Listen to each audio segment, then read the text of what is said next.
Yo, what up, though? Welcome back to another episode of Let's Talk Fam. I have a special guest with me, my big sister. Shout out to Reverend par excellence, Reverend Z. We actually matching today, y'all. We didn't plan on this, but we are matching, and we kind of fly too. Yes. Okay. And Reverend Z, can I tell you this? Reverend Z is one of the people who really inspired me fashion-wise, right? So over the last, I'll say like 6 months, I've been having a lot of people that's been like pulling on my tail and be like, hey, bro, I really like that outfit. So today I was actually at Chick-fil-A. Mm-hmm. This is so random. It has absolutely nothing to do with this episode, but it might have something to do. So I'm going to share it regardless. I was talking to a young kid who's like 14 years old. And I think he had like the day off or something like that. And he was working at Chick-fil-A. Or he might have been older than that. You know, he might have actually been out of high school, but he's a young dude. And he's working at Chick-fil-A. He stops me. He's like, yo, bro, I really like your outfit, bro. Like, I really dig it. And so we began to talk about like fashion, and come to find out, you know, outside of his red shirt, black pants, and black loafers. Yeah. He was like, hey, bro, don't let the outfit fool you now. I really like fashion. So it was really good to talk to him about, you know, just how fashion has become a way to give me the confidence of choice once again. Yeah. To that like, you know, not only is it like the Deion Sanders, you look good, you feel good, you play good, they pay good, you live good type of mantra, but also it's about like you've made a decision to put on a thing, and it's a vulnerable choice because you've made that decision, and every day it's kind of like a small ritual in trusting the choices that you make. Yeah, you gotta own it. You gotta own it. You gotta own it. When did you? Okay, we're going to get into what we're talking about, but like, what was the fashion story for you? Y'all, we talking about letting go today, but we about to talk about putting on right now. So, so when did it happen for you? Like, when was the moment where you're like, all right, I think fashion is my jam? I've always liked fashion. You know, as a church girl, you know, you had to dress up every Sunday. So my mom was, even though she wore a uniform throughout the week, on Sundays was the day you got dressed up. You had to put on those stockings and put on a dress, and you had to go all out on Sundays. And then as I got older, it became essential because of my size. Fashion is a little bit difficult when you're bigger. And so it became a way of showing character and separation. And also, you know, kind of beating against a lot of stereotypes that plus size women can't be stylish, right? And so it's actually been a blessing because it does set you apart. You don't look like everybody else, right? And people are like, oh, where you get that from? Where you get that from? You can't fit it. So it don't matter. So I don't know. It's always been an interest of mine to always make sure that, especially due to my size, that I always look presentable. And on the tip of that, if you can be stylish too, why not? Oh, I know. And there's nothing, I swear, like there's quite hardly nothing like style. Like style, it's its own type of like, I don't even know if there's words to describe what style actually does to people or for people or how meaningful it is. But like when you see it, you know it. And so that was kind of an intro. What we're here to actually talking about is letting go of people. And as we were talking about letting go, we've just been in this series where me and Reverend Boatwright have been thinking about like letting go of, you know, goals or letting go of, you know, things, letting go, just this whole idea of letting go. And I think we're in a season, like right now as we're recording, and this is, you know, Mental Health Awareness Month. It's May. It's the month of May. And I think oftentimes maybe many of our struggles with our mental health is because we are connected to people who are not healthy for us personally. Or we're connected to those people in places where they are very visible and they hurt us. So, or we're connected to people who drain us. Who use us. So Yeah, so we're wanting to think about like letting go of people. And I wonder, is there a distinctive moment over the last few years where you're like, okay, you don't have to name names. And trust me, we're not going to get into naming names. But you can talk about situations where you really had to let a person go for whatever reason, and how that affected you. You can talk about it being in a good way or it being in a bad way. You know, either one. I'm interested in the story and what letting go did for you. Wow, it's a lot. Letting go of people can be really, really hard, especially if you are really close to them and attached to them, and you're invested in what they offer you. But it's easier when you're not invested, or they've come to a point where it's more harmful. You know it's harmful. It's easier to kind of let that type of stuff go easier. And so those relationships have been easier to let go. I have become somewhat of a professional ghoster. Hold on now. Relationship. What does that mean? Give me the definition. What is a professional ghoster? So, hold on. Are you going to it's something that has hold on. happened. If I send you a text and you leave it on red for 3 weeks, did you professionally ghost me? No. Okay. No. It has to be like a month, 2 months. No, not even that level. So it's not even like not reading or responding to a text. It's more of taking away your full presence.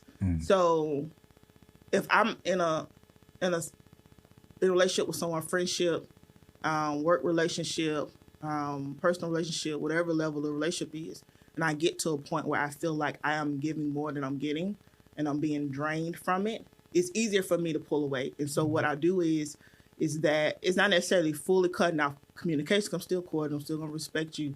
But I don't give you my presence. So if you have something coming up, I'm like, oh, no, I got this to do. You know, I'm busy. I got, you know. And the great thing is because everybody knows I'm busy, it's half the time it's true. It's kind of easier to kind of fade to the side. And so I don't have a lot of surface relationships. It's just the way I build. I can't really handle it. But it's just easier once I feel like the relationship had met its core, so it's not fulfilling what I need to get out of it, or it's not productive. I just fade. We call it ghosting sometimes, but I just fade away. Like I'll respond, so you'll text and I'll respond, but it won't be like it won't be deep. It won't be deep, yeah, right? 100. You don't get a lot of energy from me. 100. I'll be like, oh, okay, for sure, cool, all right. It's not like, oh wow, what happened? Da, da, da, da, da, da, da. Yeah, it's levels to it. But I also learned that as you go through and as you get older, you realize who to give energy to, who do not to give your energy to as well. And so you figure out those tiers of relationships that you have with people, because everyone doesn't get 100% of you. That's facts. And so that has also been part of learning that lesson about figuring out who gets what from me. That's real. And I would imagine, I'm wondering if this is particularly true of like Black women, where there's like this intense pressure for Black women, especially Black women in professional spaces, to always be available. Yes. You know, to always show up for people.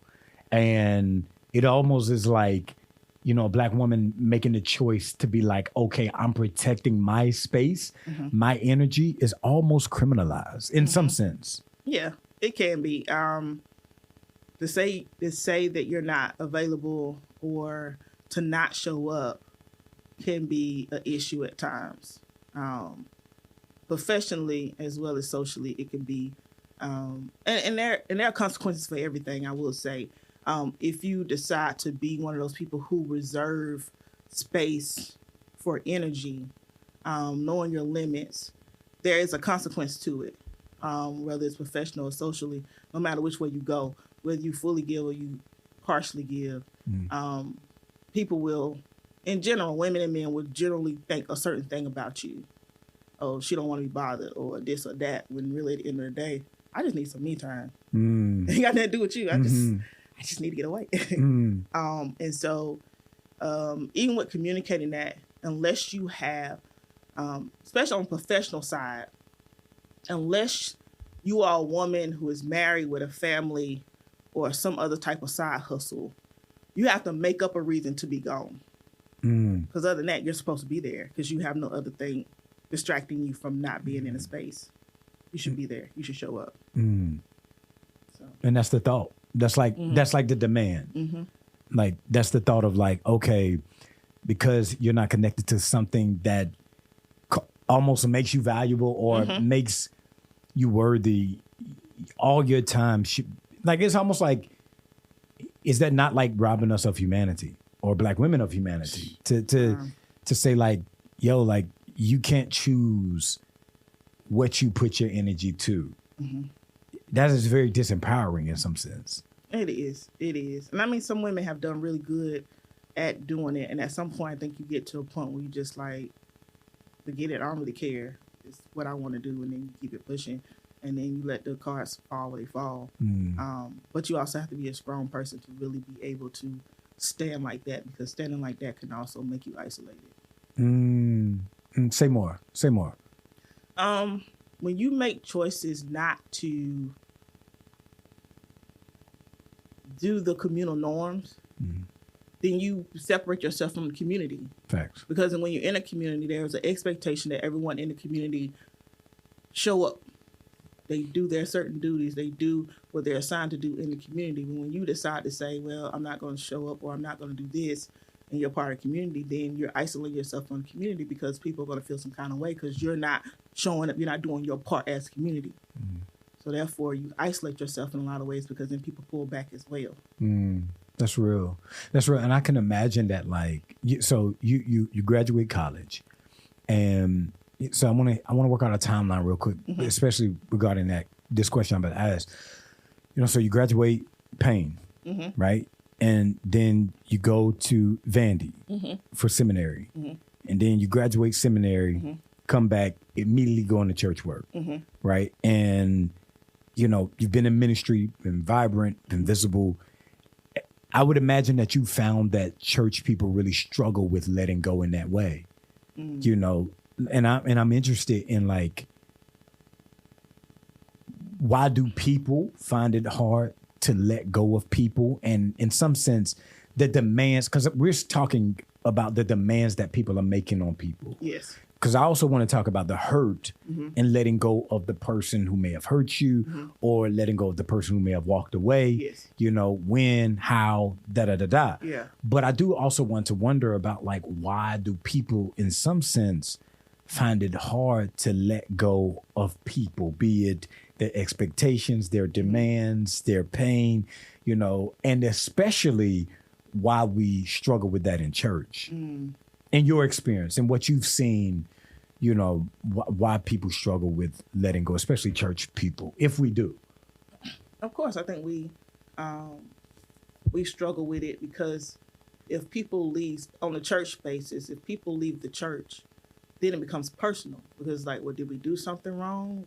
Did we not do something right? Then what happened? You're always trying to chase the narrative about, like, what happened, what made them leave, why they, gone. And so it can be very hurtful for people to leave, especially if they were very important in the way ministry was getting done. They were a helpful volunteer or a good staff member. It's kind of hard to let that go because, you always kind of want, the good stuff to stay, right? We don't fuss about bad people leaving, but we will fuss about a good person leaving, a person who really took the community at heart and took, what we as a community hold dear, and they took it and they ran with it. Those are the people that you miss. And so it becomes hard when the people that you thought would stay or assume would stay just because they had really made their niche here leave. Because not only, you question why they're leaving, but they also leave a void. Someone has to come behind and do what they were doing, right? You got to replace them. And so it becomes hard to deal with people leaving church for whatever reason they decide to leave. It leaves a void of just what they did, the work they did, and then also it leaves questions about as a church, what did we do wrong? Or, as a staff member, what did we do wrong? And what could we have done better would they still be here if we would have did something different, right? It's a lot of questions. And so, questions make us uncomfortable. And so if you don't know the answer, it's kind of hard, And sometimes, people have been upfront about, why they leave. And then some of them are really good reasons. One thing about church is that, especially as a church that employs people to work in their gifting and their spiritual gifts, not every spiritual gift can be worked in full capacity here at Tabernacle. Just because of how we're built and the ministry purpose that we have. There's just certain things that if you feel called to do or you feel the Lord is calling you to do, it might not connect with the purpose and mission of Tabernacle. And so that makes it hard. But in those cases, when people are leaving, they're not leaving because of something we did. They're leaving because they want to do what the Lord is calling them to do. And those are people that you try to support and direct and give them more guidance on them fulfilling what the Lord has put upon them to do. Yo, so I in letting go of people, I am distinctively reminded of times where I've had to let people go in my life. And then in order for me to become who I was or was becoming or even exploring what I was going to become, in order for me to mature. And then at some point, those people came back around, right? And we ended up being better on the other side to one another because, we both were more mature. We were able to work things out, et cetera, et cetera, et cetera. That happened with a couple of my teammates in college where I feel like now we're in college, we was okay, cool.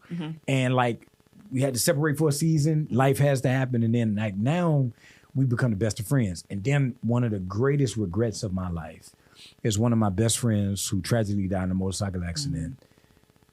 I let him go in order for me to grow up. I let him go for 6 years and the relationship never returned. And it's a thing that I hold still to this moment of, where I was actually processing this in therapy the other day, I felt like I could have been a better friend to him, but if I'm honest, I just couldn't see it being salvageable in a sense of like the same power dynamics happening. And I think some people may be in that situation where like they've had to let people go and they're wondering if like maybe it's been their homegirl. I had a homegirl that had to do that the other day or the week where she's like one of her best friends, she had to, ghost her in some sense because of what happened. And maybe somebody may be in a situation where, they have to let go of a person for a season. Sometimes maybe they have to let go of a person indefinitely. I'm wondering what you found in your life, like that has helped you, like, I don't want to say let go better, but that might be the best way to put it. Let go in a way that was healthy for you, healthy and productive for you. Got you. Well, I'll use an analogy. Since you're a writer, you'll love this. Is that you just got to check the narrative. So there's two narratives that are running when we're in relationships with people. There's a narrative of what we say about ourselves, and what we say about ourselves that dictates what we feel we deserve, and not only just deserve in life, but what we are willing to take in relationships. And so, one, checking my own personal narrative about who do I say I am, because that'll attract a certain type of people towards you, depending on what you're saying about yourself. And the second part of that is checking the narrative of what that person represents to you. Just like fictional writers, when they write in characters, they have a storyline for each character. Each character symbolizes something to the main plot. Yes. And so it's the same thing with relationships. We get into relationships with people because in our mind, they're helping us write our narrative into the life we want. And so depending on the person, like even like when we think about intimate relationships between men and women, a lot of people stay into relationships because even though the man is not good to them, the man represents them having a man. Ooh. Right. And so I'm going to stay even though he's not good to me. He's still a man. And so if my narrative is saying that, I want to be married one day, or, I want to be in an intimate relationship with a man or a woman, then I'm going to stick that out because in my mind, I've already given them significance in my plot. Same thing with relationships. We befriend people who we feel like we can get stuff from or feel like can help us get somewhere, right? And so those people have significance in our plot as well.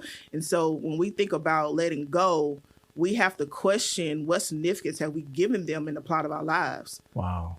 And then we can be like, okay, cool. If I feel like they're significant to me because I want to have many friends, I want to be someone who has a lot of social people in a social life, then I keep a lot of social people around me, whether they're good for me or not good for me. Because my narrative, if this is what I want in our life, right? If I am a close-knit person who I only need 2 or 3 friends to be okay in my social life, then I keep those 2 or 3 close to me, even though they're not going to be good. But I have 2 or 3 friends that I feel like I can call close friends. So I think it's checking the narrative and making sure that the narrative is lining up with what we need it to be. And then many times, like I said, it becomes easier when the person is not meeting the expectation of the plot. So it's easy to let go of those people. It becomes hard when we feel like we're still getting something out of them, or we feel like they had a potential to still give us something. That's real. That's and so real. we just hold on in because they got potential. Yeah, something can happen. So I'm going to stay around long enough so that, like, if something good can happen, then it will happen with me. Exactly. But that's harmful.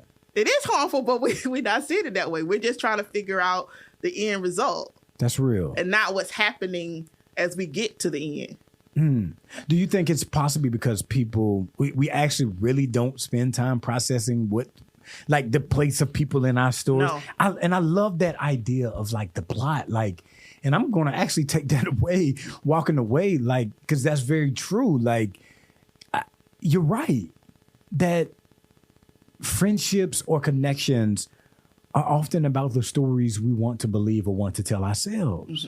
And, like, I can think in my own life where it's been hard to let go of people. It's been because, like you said, those people, I told myself, I fed myself the story that if I stayed around long enough, or if I was connected to this person, then maybe this group would see me as meaningful. And I think a lot of young people may be dealing with that right now, even in, like, whether that's middle school, high school, college. Young people, I think, are really dealing deeply with that, especially given, like, social media, like, attaches us to, like, this idea of what life should be. Yeah.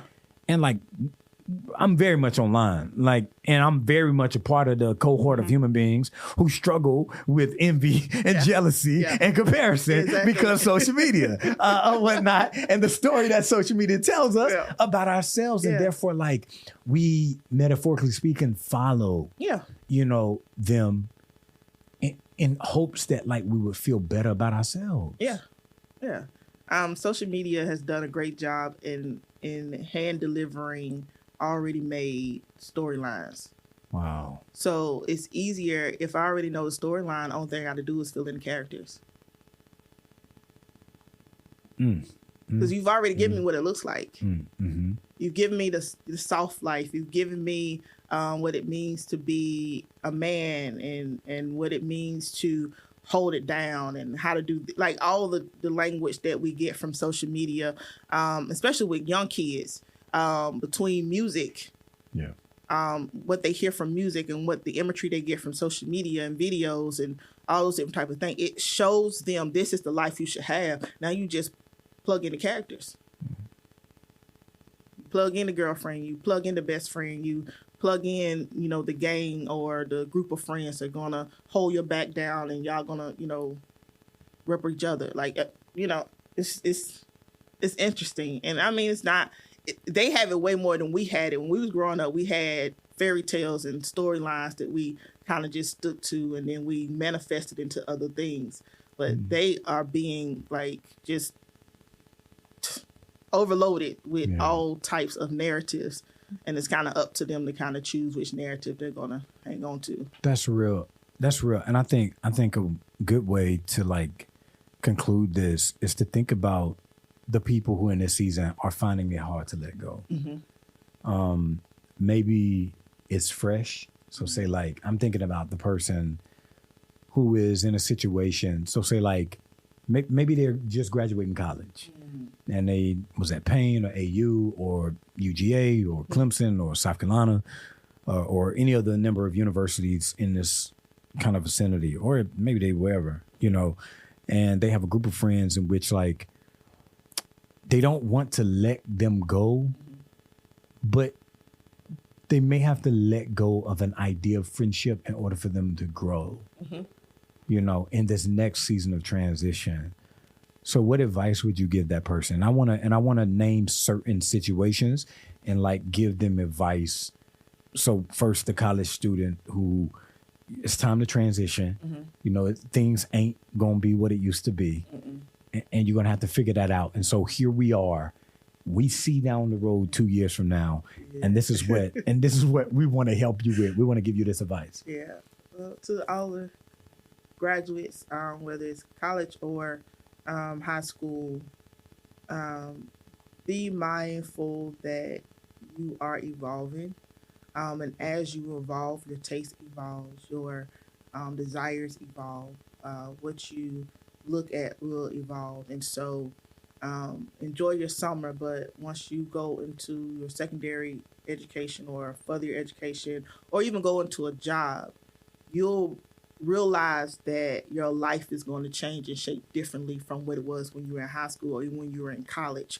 The needs are different. And so give yourself space and time to allow everything to kind of just be fluid. Give yourself space to get new friends, get new interests. Because at the end of the day, high school was great. High school friends can be great. But as you are going to college, high school friends no longer meet the college expectation. And they can if they're going to college and, y'all are different colleges and then y'all still are connecting because y'all both are growing. But, I think when we are involved, we always have to be mindful of where we're heading and what can help us while we're heading there, right? Because when you get to college, high school people, man, studying is a real thing. Oh, facts. Studying is a real thing. For some of us, getting a part-time job or work study is a real thing. Yeah, facts. If you're doing social stuff, all that stuff is a real thing, and it looks different in high school. It's a whole nother level. It's a whole nother level. I have kids now who come back like, you did not teach us about adulthood. And I just be like, I told y'all just said y'all wasn't ready. So so it's different. It's just different. Just open yourself up to different experiences and different people. And don't isolate yourself to high school people and high school experiences. That's real. So a person, the relationship, friendship, or intimate, whatever, is folding or have folded. Okay. And they're in a moment where they're in that dark 6 months to a year, maybe longer. But the situation is fresh. Okay. And they're really struggling with the confidence and the courage to let whatever thing that altered or died go. And they're just like, I need wisdom to help me let go in this moment. What advice would you give that person? Someone who is trying to let go of a relationship. I know this is old school, but at least it'll help you get started. Make a list of pros and cons. At the end of the day, that list should include your needs. When your needs get met, what were you getting out of the relationship? How much were you giving? And then also, what was the person giving? And what were you receiving? Like, what did they give and what did they take? What did you get and what did you take? Make a list. And does it balance out? Are you okay with the unbalance? And that becomes a more personal situation. If you're okay with the imbalance, then I need you to start looking at yourself and figuring out, why are you okay with the imbalance? Relationships should have some type of reciprocity to them. And not all relationships are forever relationships. Some things are seasonal. And then some people are just there for, like, I have a friend that we just read together. That's the only thing we do. We share books and we read and we talk about the books. Wow. That's it. And then you have a friend that you write you watch Netflix with. Like, y'all literally like movies. And so the only thing y'all talk about is movies. And so there are levels to friendships, and you have to learn how to place people where they need to be. So it's not draining, and you're not giving out more than what you're receiving. There should be a level balance to things. And so for those who are talking about really deep friendships, I would say evaluate the friendship for what you're getting and what you're receiving. What were they giving? What were they receiving from you? And figure out the imbalance. And if you're okay with the balance, check yourself.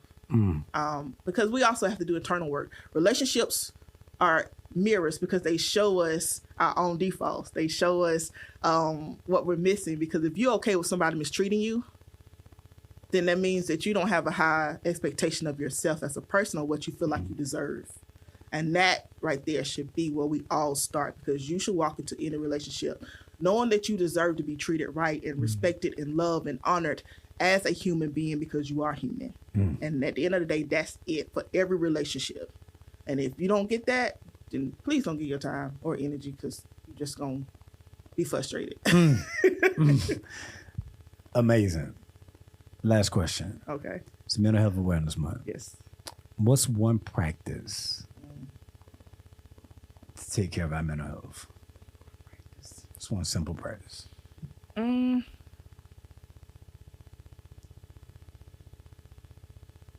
Tell yourself you love you. At the end of the day, I think mental health puts us in a thought process of us analyzing all our defaults and all our errors and all our wrong parts, and what we can do to grow and what we can do to be a better person or better presence, right? It has us working on ourselves to be better vessels.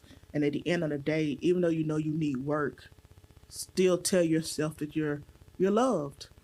And if you're the only person that loves you, that should be enough. Because no one is perfect. We're being perfected, but we're not perfect. And I think you should love yourself no matter where you're at. And I think if you can find love for yourself and care for yourself, everything else will come. That's real. Wow. Reverend Z. Yes, sir. Appreciate you. And we hope y'all enjoyed that exciting episode. Exciting, not really exciting, but I was going to actually say empowering, but my brain had didn't know which word to reach for. But we thank y'all constantly just for y'all support, y'all way of engaging in all of these conversations on Let's Talk Fam. Make sure you share, make sure you like, make sure you continue to show up, and be courageous in this season and tell yourself, I love you. Look in the mirror, look in your eyes, stare at yourself, and say, I love you. That's a really good practice. And we hope y'all be blessed. All right, y'all. Reverend Z. Bye, y'all. All right. Take care. Be blessed. Great job. That was wonderful.